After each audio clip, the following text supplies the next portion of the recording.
Hey, what's up, everybody? This is Lindsay Lerner, and you're listening to The Cost of the Status Quo. More people than ever are questioning why they do what they do and forging their own path. And on this show, I sit down with these entrepreneurs, trailblazers, creatives, and overall awesome beings to discuss the ideas, the opportunities, and the overall tips and tricks they're using so that the rest of us can do the same. This is The Cost of the Status Quo.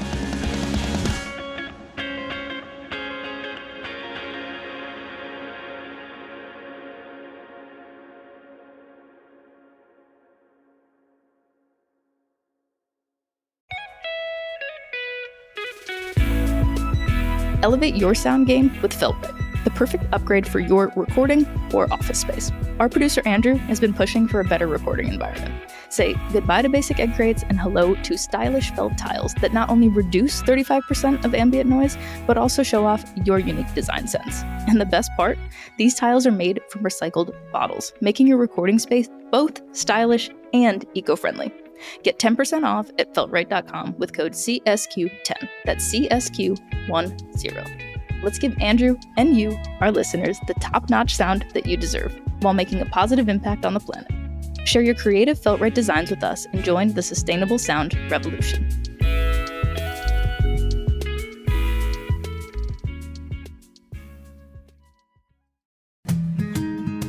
Welcome to The Cost of the Status Quo. Today, we're thrilled to be connecting with an incredible community builder and overall awesome human, Ryan Paugh.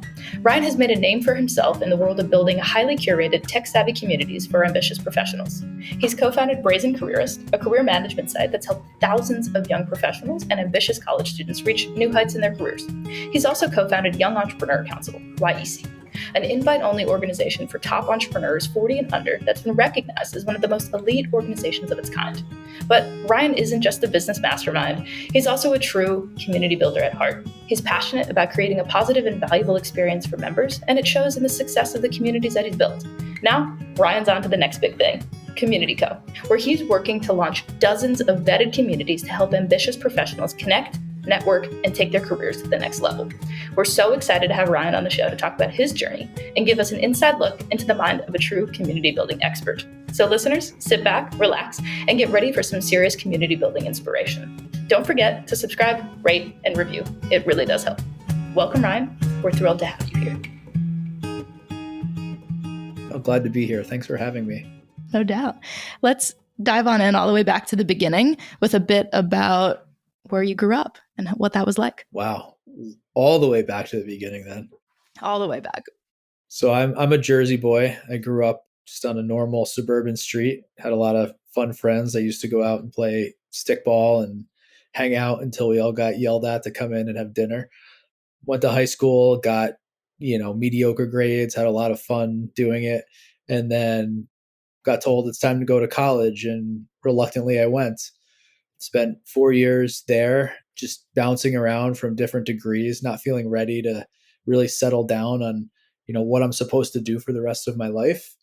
Eventually graduated with a journalism degree, which was fun to get. I learned a lot, but really after I graduated, kind of learned that you can't really make any money being a journalist. And that's kind of when I jumped into the corporate world to make a living and get my own apartment and live more independently. And I loved the independent part. I hated the showing up and sitting in a cubicle part. It didn't feel like it was going to take me to that inevitable place of being, happy with my profession and happy with my life. It was just going to be like this corporate ladder. And even when I get to those coveted executive positions, like how fun is that really? I mean, it didn't seem like a place I wanted to be. So, at the time, we're talking like early 2000s, probably 2007-ish. I started a blog. That was like what you did back then. We didn't have podcasts or some of the other mediums we have today. There was no TikTok, obviously. We were just writing about like what we were experiencing, jumping from college to first big career. And it was me and another friend of mine, my freshman year roommate, actually, also named Ryan. So we got called the Ryans a lot. Our blog was called Employee Evolution. It was kind of about Gen Y/millennials entering the workforce, what that experience was like. We tried to be the voice of our generation coming into our own at a time where there was a lot of heat coming from previous generations, the Xers, the boomers, about how difficult we were to work with. And that was really cool because, the media and journalists were kind of picking up on that trend, and they were looking for young professionals to talk to. There was no voice for young people. There was only like the angsty Xers and boomers that really didn't know how to deal with this new generation.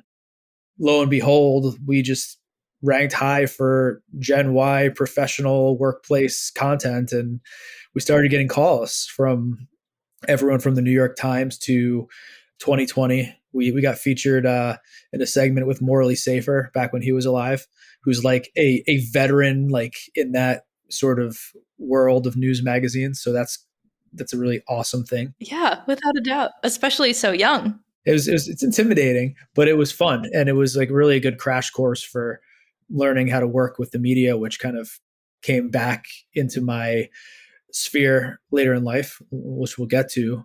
But what ended up happening is this all kind of morphed organically into an opportunity to be a sounding board and to create an ecosystem for young professionals that needed support, both from their peers and from the older generations that understood that this is not, oh my God, look at this new generation of people that suck. But the one thing that's constant is change. We are changing as a society. We're in the social media era. The way people work, the way they desire to create that work-life balance is going to change along with it. And we were able to kind of create a really special community of young professionals and more seasoned professionals that came together to discuss these ideas, wrote, full form content that we published on the site, as well as created forums to help some of these discussions take place. And that was the earliest iteration of a company we created called Brazen Careerist, which was at the time pretty well-known social platform for young professionals at work. Prior to LinkedIn really having a lot of steam, it was Facebook or more niche forums like ours to find people to connect with, to kind of make the experiences you're going through less lonely. And was that the intention for you? Was it really always a focus on that community building, pulling that community building thread? I've been building community since before I knew what I was doing. Like there wasn't a word for community building when I started doing what I was doing. Now it's like, you can't search Indeed without like finding just endless supplies of community manager style jobs. And what that means for brands, it's obviously different depending on, who you're working with. But community as it exists today and as we understand it didn't exist really. So it was kind of cool to be at the cutting edge of like that being a career path you could actually take, which is again like playing that role of like connecting the dots between brands and people and resources, particularly online to help just kind of rise all tides and elevate the people within those groups.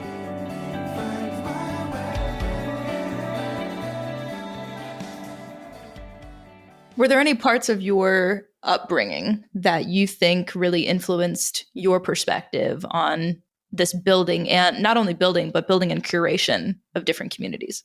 I was an only child, and I think maybe that kind of breeds a desire to want to create families and connections and fill gaps of like people that maybe you didn't have in those early formative years. So I had always found myself at that sort of nucleus of, all right, what are we doing this weekend? Let's ask Ryan. Or in college, like, I became like the head of internal affairs at my fraternity, which sounds really fancy, but really it just means I was the guy that like set up all the beer pong competitions. And like, these were the things I was doing that at the time I didn't realize was community building and bringing people together to sort of like share like some commonalities, solve problems, even if that problem is just like, having something fun to do with like-minded friends over the weekend. Yeah, without a doubt. Without a doubt. It's funny. I was talking to a friend this morning about just that. And I had that click moment of, oh man, I love bringing together people so much. It's like my favorite thing to do, whether it was in the music world or it's taking people on tour, it's taking people on trips. Like, I don't care. As long as it's bringing people together, that's what matters. And she had talked about, her childhood trauma. And then when she was talking about childhood things, I was like, oh, whoa, that makes so much sense. Like, that's exactly what it is. Like, I was always by myself. And if I wanted to do anything with someone other than my parents or their friends, I needed to be the one to put myself out there and say, hey, please pay attention to me. Yeah. Yeah. And I don't know if it's like something like inherent about only children, but I wasn't, I can't say I was like very outgoing about it. It's just sort of like I ended up being that person. I mean, I'm an introvert, I'm not someone who enjoys being the center of attention. I just like being like the master of ceremonies and putting other people in a place to just like be their best self and have fun.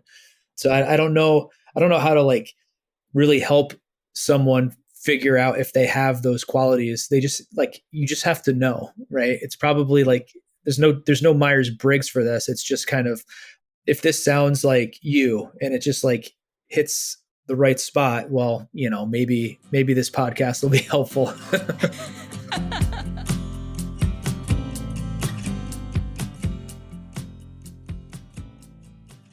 Post Brazen Careerist, what was the catalyst for what came next? Yeah. So, there came a point where instincts kind of kicked in and Brazen was evolving. We were becoming successful, which is great, but we were kind of pivoting and honing in on software as a service and solving challenges for some of the corporations we ended up working with that were really interested in connecting with this elusive generation.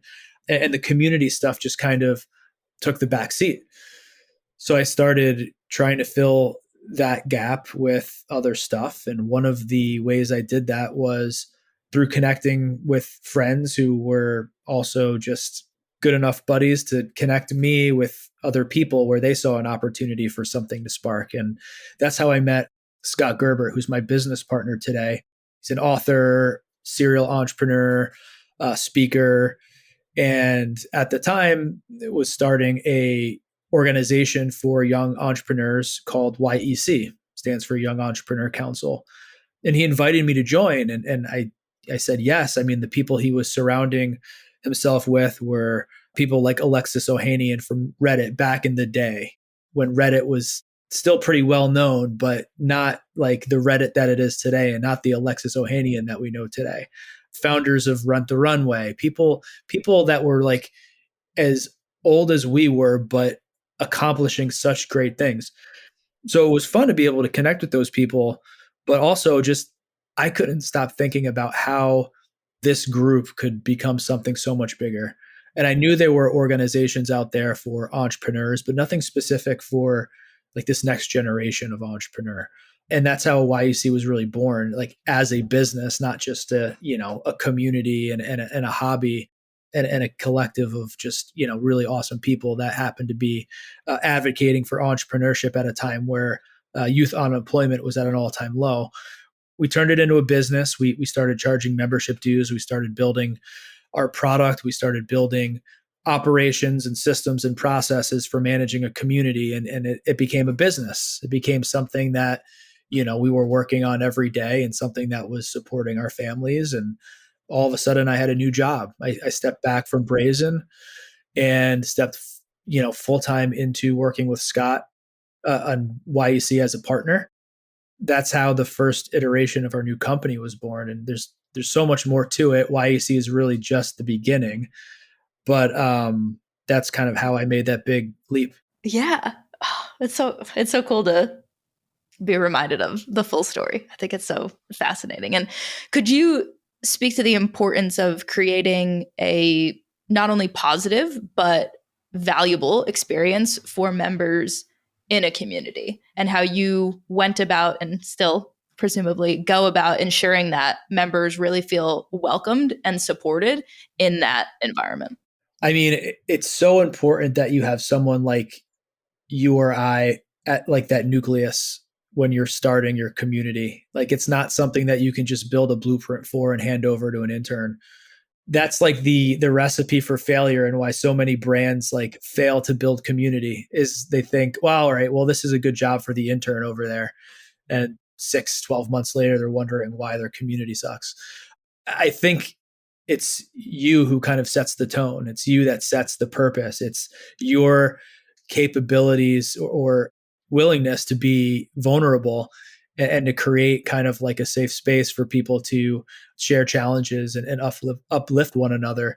That's so important. Otherwise, it just turns into another like transactional space for people to try to like sell content, sell services. And like, I mean, there's plenty of that, like we're all on LinkedIn and that's pretty much all it is now. But I think creating a solid like niche community that has a pulse, it's really about putting the time in, and it's hard to assign KPIs to that sometimes, right? Like everyone wants to like measure community, but really like it's just a lot of like moments of just positive reinforcement. I don't have KPIs to share with you about the early days of why made YEC successful. I have anecdotes. It's the story and building that narrative and always showing up. Most importantly, and I would say, is like really honing in on providing a level of generosity that people can't get elsewhere. I believe in this idea of habitual generosity. Every day, making time for giving back to other people and doing so with no expectations in return, but knowing that like organically, if you follow that philosophy, like you end up getting so much more back in dividends later on if you're just willing to put other people first. And that's really what it's all about. And it's funny how like if you make time to do that and do it in public ways through forums and other platforms that you build for your ecosystems, how quickly other people will just like follow that like same good-hearted approach, right? All it takes is one person to like do a nice thing for someone else, and it's kind of like contagious. So, how do you put that to use, and how do you make sure that you put time and energy into that in the early days of building a community? Like that's more important than anything else. And people will pay money for that. I mean, people pay thousands of dollars to be a part of our communities just for the opportunity to make like that one amazing collision that will like change their business every year. That's something that is immeasurable and invaluable. And believe it or not, a lot of people just don't have access to. Yeah, I mean, it totally makes sense. What, from the really early days of YEC, do you have any memories that stick out? Some of those anecdotes around more of the perhaps difficult and more trying times versus obviously now it's a well-oiled machine. Well, I mean, on the flip side of like just showing up and being nice, right? Like you also have to like figure out how to make money. and I think yeah, so it's not all fun and games. There's also a right, the whole business model conundrum, right? And I remember Scott and I were doing a lot of work convening members around that sort of youth unemployment epidemic, and that led us to a lot of really great media partners and a lot of good partnerships and event opportunities, one of which was an event we did at the White House where we partnered with MTV. We had Sway. I don't know if you remember Sway, but like, yeah, he was like the host, and we brought this panel of entrepreneurs on stage and brought a bunch of aspiring collegiate entrepreneurs to join us. And it was just like an super excellent day. And I still talk about it with like members who have been around with us since that time, which was probably like way back in 2011.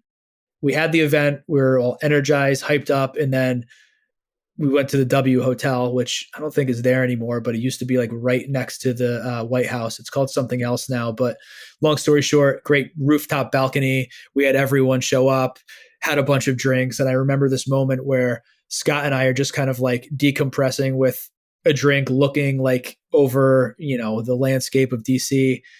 And we're like, this was awesome. By the way, we don't have any more money.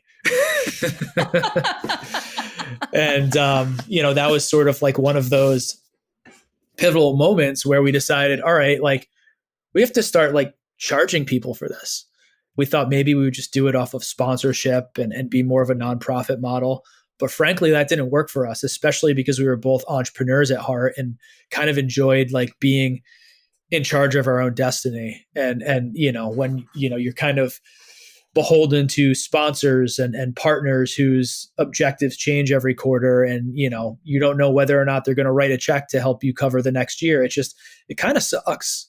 It's pretty anxiety inducing, and being an entrepreneur and charging for your service creates a lot of anxiety too. But I prefer to kind of be in the driver's seat of my own destiny. So that was a key moment for us. To get into the weeds a little bit, because I think a lot of the folks that listen in are entrepreneurs, aspiring entrepreneurs, or creatives in some capacity, that, to your point, that the monetization of your skill, of your service, of whatever it is that you're doing is so nauseating. And also, to your point, it's also nauseating to not be able to pay your bills. So it's which one would you like to follow? Which one are you going to do? And so you and Scott sitting having this conversation, what was that next step, and what were those systems and the operations and the procedures that enabled you to be able to consistently generate that revenue and then continue to scale it? I mean, we picked up the phone and started talking to a lot of people, which I think for a lot of people, just they won't do. Fighting that bravery to just kind of like pick up the phone and talk to people and ask them, hey, like, would you pay for this?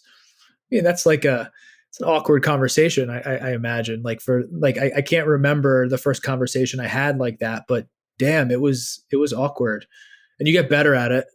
We had a basic platform for members to connect. We had some opportunities for visibility within some of our media partner publications, which we still have today. We were doing some events, and then we were offering some basic resources. Like we had a marketplace of great deals and discounts, but honestly, like most people were showing up for the community and for those relationships. I was surprised, like most people were really happy to pay. They saw value, and they were actually excited to put skin in the game and support what we were trying to build because they believed in the story and they believed in us. How did we do that? Just picking up the phone. We didn't have a sales team. I think for about maybe a year and a half, maybe 2 years even, literally I was scheduling the calls and Scott was taking them. Like I was building systems, behind the scenes using Infusionsoft, which I think is now called Keep, but like just basic like marketing technologies and scheduling technologies, filling his calendar. He would take the call. If they were on board, I would trigger an email sequence to send payment links and continue to follow up until they joined. And then I would onboard them by hand until like a day came where we were overbooked and overstressed enough and had enough money in the bank where we hired some support staff to start taking this on, that we started training to be our recruiting arm. And then like everything just kind of continued to take shape, continue to fill those gaps as time and money allowed us to. And then it kind of, continued to snowball from there into, the much bigger community play that we've since launched, which has taken YEC beyond that entrepreneurial ecosystem. And we've taken that technology and we've taken all of the processes and the products and services we've built, and we started building communities for other executive groups. And that's how we went from YEC to community.co, which is the organization we are today. And that's a portfolio with communities ranging from entrepreneurship to corporate executives and partnerships with media companies ranging from Forbes to Rolling Stone, where we've established partnerships and built amazing communities that complement these brands that people love.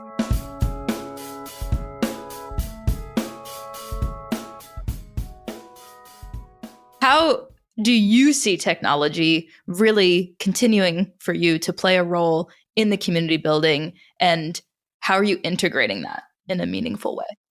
What we're doing is not something new, right? There are professional associations on professional associations that have been around for decades and continue to do super amazing work. I think about the likes of Young Presidents Organization, YPO, which is like a huge global network of executives and entrepreneurs, and they do fantastic work.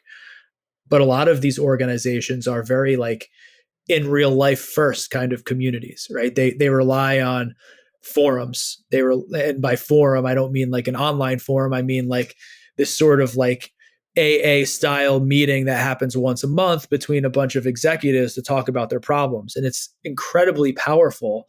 But as a busy entrepreneur and executive, the one thing that I know to be true is I got problems every day. And those problems can't wait till like my next forum meeting to get solved.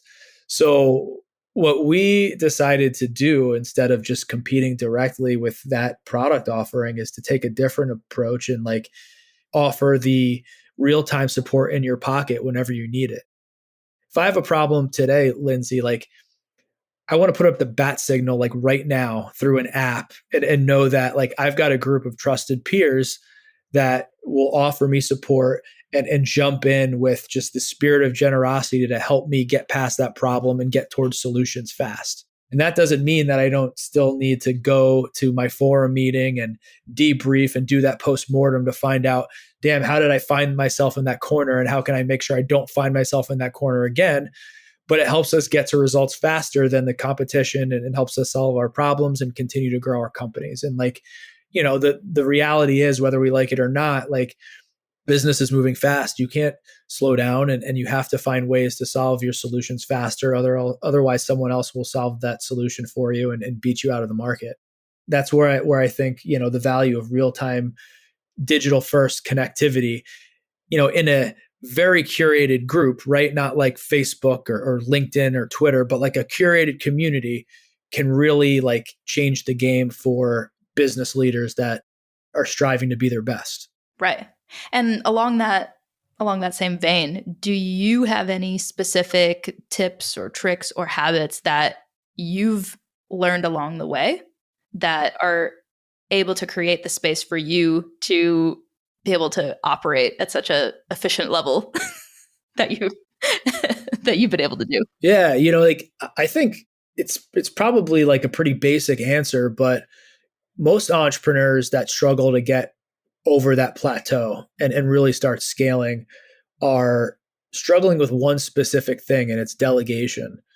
I struggled with it. I don't know a single entrepreneur who in some way hasn't struggled with that. But like being able to grow beyond yourself and being able to get past the psychological torture of replacing yourself with someone else is kind of like the game changer, really, in a lot of ways. And figuring out how to do that really matters. So how do you do it? I just believe in habits, in setting goals. And I think, you know, what changed the game for me was setting a habit to delegate something that I was currently working on to someone else at least once a week. That was the goal. If I didn't hit that goal, I wasn't working on myself in the ways that I needed to support me and support my business. So, you know, like work those habits in and get over that fear of learning how to make your business something bigger than yourself. Taking the time to document your processes, document like the things that you do on repeat that you think like, oh, they're just so simple. Like, you know, like I'll just keep doing this forever. That's fine. Like one day it's not going to be fine, right? And then you're going to be happy that you had that playbook ready to go to hand over to that new champion so you could kind of elevate your mind and start thinking about the next thing that you need to think about to grow your business. I think you need to repeat that one 12 more times for me personally. I'll just have this on loop. We can work on that together, Lindsay. I know how to find you. That's a huge personal takeaway, if anything else. Do you have any other advice that you would give to someone who's looking to build their own community, or even folks who are individuals that want to improve their own networking and connection ability? Well, like start on the building your own community piece first, because that can by far like increase your networking opportunity while also like bringing value to other people, which again goes back to that idea of like generosity, which is it's going to be my number one networking takeaway for people. So how do you build a community? Do you need a platform? Do you need an engineer to like create and manifest this amazing product for you? Like, no, you don't. The best thing about community, especially right now, is that like the barrier to create these type of ecosystems, it's like it's never been lower. It shouldn't cost you anything to get going, right? And if it is, like take a minute to like think about whether or not you're doing it right. Or if your expectations are like a little bit higher than where they should be as you're experimenting. I talk to and mentor a lot of community builders who have great ideas, who, we get on the phone for the first time and they want to talk about platform. They want to talk about how we built our technology. And I'm just like, well, guys, like, are you using like a Facebook group yet? Like, do you have like a Slack channel where you're talking to people? Are you picking up the phone and making connections? Well, no, I didn't think about that. I thought I needed to develop like a social networking platform. Well, no, you really don't need to do that. I mean, some of our most successful communities that we make tens of thousands of dollars on, like, and in any given month, are being driven through Facebook groups or LinkedIn groups or channels like that we don't pay a dime for. It's like sometimes the solution is not to create something for your cohort, but to like meet your cohort where they are and make it easy. It's so hard to convince someone to just add another like square of real estate to their phone and another distraction. Like, go where they are to build your community. And someday, yeah, maybe that'll evolve into you wanting to build some proprietary tech to take it to that next stage. But like, don't spend your life savings on it. Community's hard. It's not a get rich quick type of business. Like, if you want to get rich quick, I got a lot of better ideas for you than building community, honestly. But I promise you, like, it won't be as fun or as rewarding. Like I wake up every day and I get to make great money and also like support people and give back in ways that like fill my cup that like just finances could never really fill.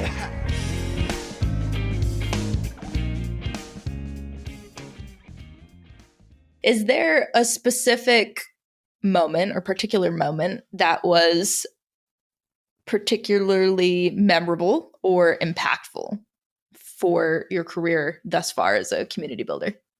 Well, beyond that moment that we learned how to make money and learned how to like value ourselves and learned, holy shit, like people will actually pay for access to community. There have been a few moments where we've hit some dips where we thought, this isn't going to work.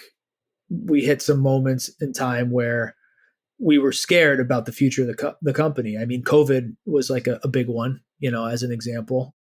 We didn't know how we were going to ride out that storm. And currently we're watching entrepreneurs and executives freak out about recessions and making their keep versus cut lists. And that's certainly scary.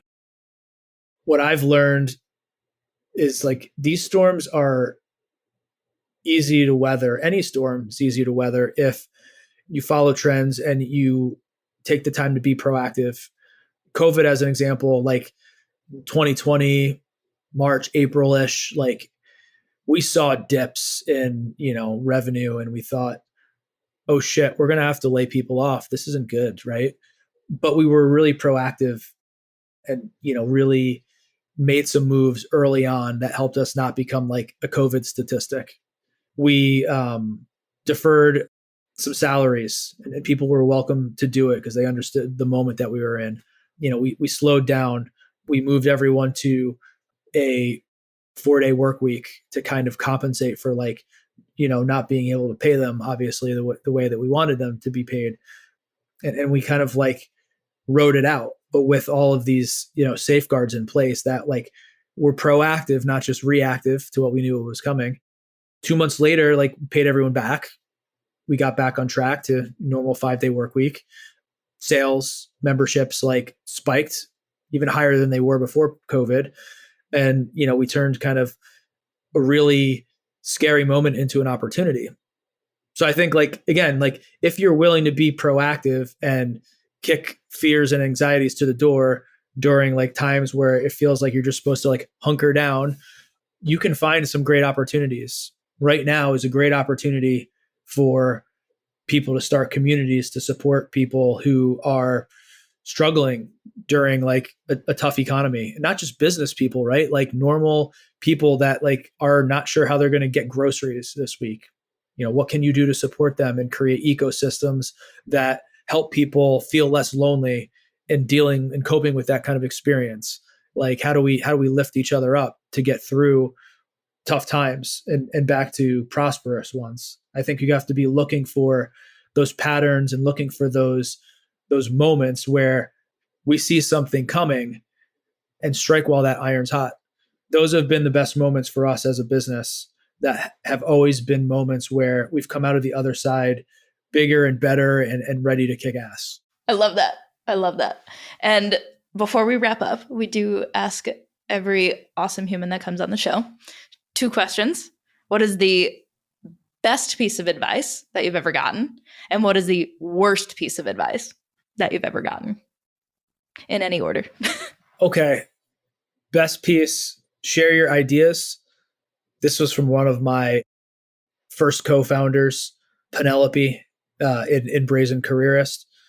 What I love about that is I think a lot of people, have great ideas, really covet them in a way that they shouldn't, meaning like they don't share them. They're afraid to put them out there into the world. They're afraid to like share them with, an ecosystem that could help them get that idea off the ground. I think the reality is like people should be sharing their ideas more willingly, because very few people out there can execute on a really good idea that you have had without you. But like they might have some skill set that fills that gap that you don't have. How else are you going to find partners and individuals that can like create magic alongside you? Right. And there's nothing better than having a good partner. I mean, I can't imagine doing community.co without Scott or my executive team, who feels like at this point, like my partners now, like we are so closely knit. Like, I don't know what I would do without them, without sharing ideas, without putting like my hopes and dreams and vision into the ecosystem. Like none of that would be possible. Other people need to show up and do the same thing and not be afraid of someone just stealing your idea. Definitely. I had a mentor that told me something very similar.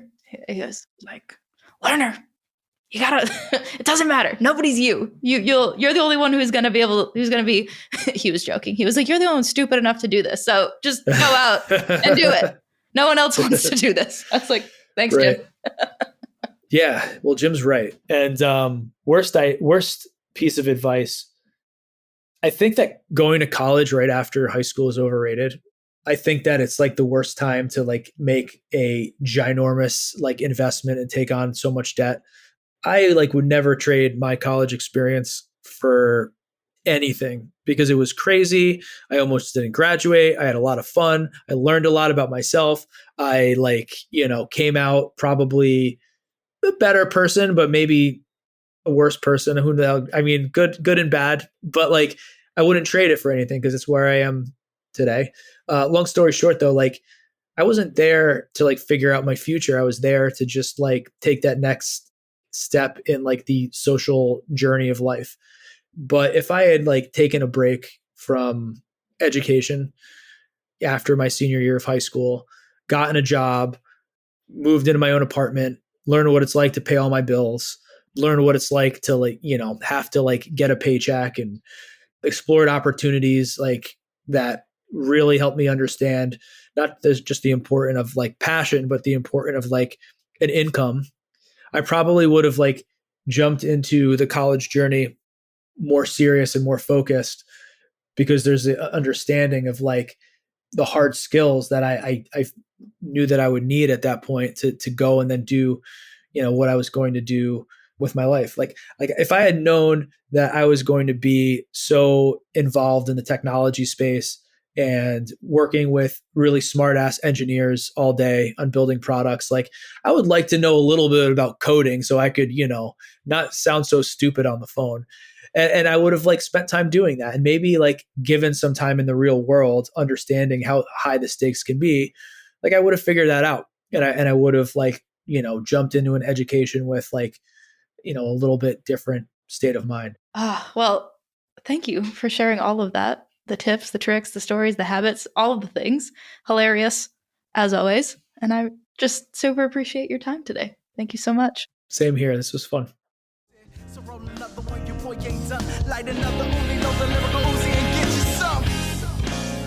Thank you for listening to The Cost of the Status Quo and learning the wisdom, stories, and ideas that will have you feeling inspired and ready to take on the world. If you've enjoyed this, please remember to share, rate, and review. It means the world to me and the team putting it all together. If you're looking for more information, you can find us at costofthestatusquo.com or on Instagram at costofthestatusquo. If you've got any questions or curiosity about me, you can find me at lindseylerner.com. That's LINDSEYLERNER.com or on Instagram at lindseylerner. Thanks again for listening. Hope you have an awesome day.